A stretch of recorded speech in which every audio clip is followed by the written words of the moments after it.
Perkenalkan, nama saya Muhammad Rizky dari Prodi Pendidikan Bahasa Inggris, NIM 25882311009. Di sini saya menjelaskan analisis kritis tentang diri tripod dan tujuan saya menelaahnya chapter 2, penyalahgunaan kekuasaan. Baik, lanjut. Video yang dianalisis diri tripod chapter 2, penyalahgunaan kekuasaan. Lanjut. Apa itu berpikir kritis? Berpikir kritis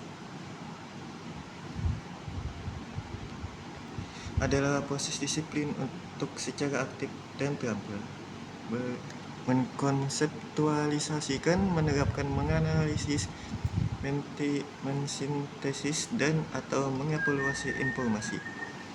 Kemampuan untuk menganalisis argumen secara objektif, keterampilan mengevaluasi bukti yang disajikan, kewaspadaan untuk mengidentifikasi bias dan asumsi tersembunyi, proses untuk menarik kesimpulan yang logis dan beralasan. Itu tadi. Kenapa kritis pada konten digital? Melawan misinformasi konten digital, terutama politik, rentan terhadap propaganda, bias dan disinformasi yang dirancang untuk memengaruhi opini publik. Seperti itu. Yang kedua, menjaga objektivitas, membantu kita memisahkan antara fakta yang dapat diverifikasi opini pakar dan interpretasi emosional dan yang persuasif. Membentuk keputusan. Dan yang ketiga, membentuk keputusan rasional. Memastikan opini dan sikap kita terbentuk berdasarkan data yang logis dan yang kuat, bukan sekadar reaksi sesaat. Lanjut. Analisis klaim utama video chapter 2.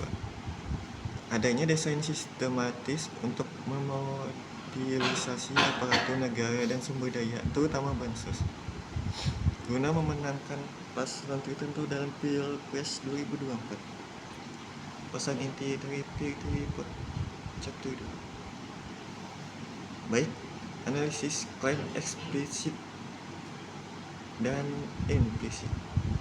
Eksplisit tertuang klaim disampaikan secara jelas melalui narasi dan analisis. 3 pakar hukum tata negara, Bivitri Susanti, Zainal Arifin, Mokhtar Pira Amsari.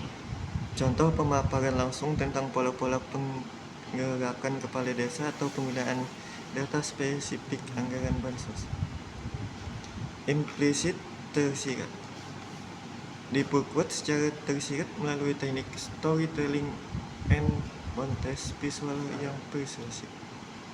Contoh, penjajaran visual antara kunjungan presiden, data pembagian bansos, dan peta elektoral yang mengiring penonton untuk menyimpulkan adanya sebab akibat. Analisisnya adalah kesepakatan pada klaim, sepakat, sebagian, atau secara logika argumen valid karena berhasil menunjukkan korelasi yang sangat kuat antara konflik kepentingan putusan NK90. Yang kedua, pengerahan sumber daya data bansos.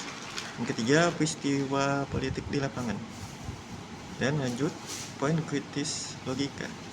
Video ini kuat dalam menunjukkan korelasi, namun lebih lemah dalam membuktikan kausalitas, hubungan sebab akibat secara definitif. Argumennya adalah interpretasi pola bukan bukti hukum yang sudah diverifikasi di pengadilan. Baik, inilah pola-polanya. Analisis kekuatan dan kredibilitas bukti. Kredibilitas narasumber 90%, bukti faktual data 80%, bukti kausalitas 30%. Bukti faktual dan kredibilitas pakar sangat kuat, namun bukti menunjukkan sebab akibat langsung kausalitas bersifat interpretatif dan lebih lemah.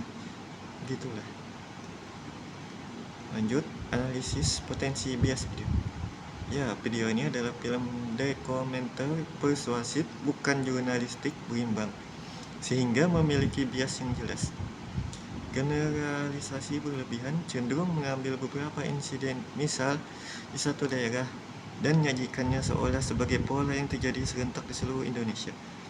Yang kedua, sudut pandang tunggal. Video ini adalah bentuk kritik, tidak ada ruang atau porsi yang adil untuk sanggahan atau perspektif dari pihak yang dituduh.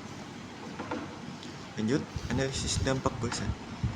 Dampak positifnya adalah yang pertama, meningkatkan kesadaran dan literasi politik publik.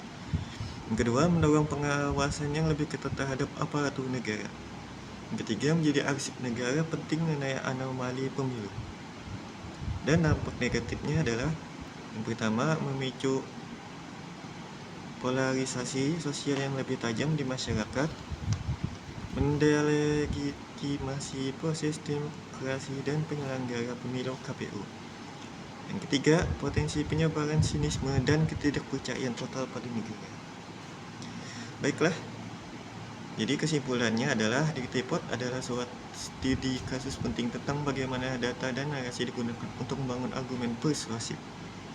Berpikir kritis adalah alat vital untuk mengkonsumsi konten ini, menghargai data yang disajikan sekaligus mempertanyakan interpretasi dan bias di dalamnya. Baik, itu saja. Terima kasih.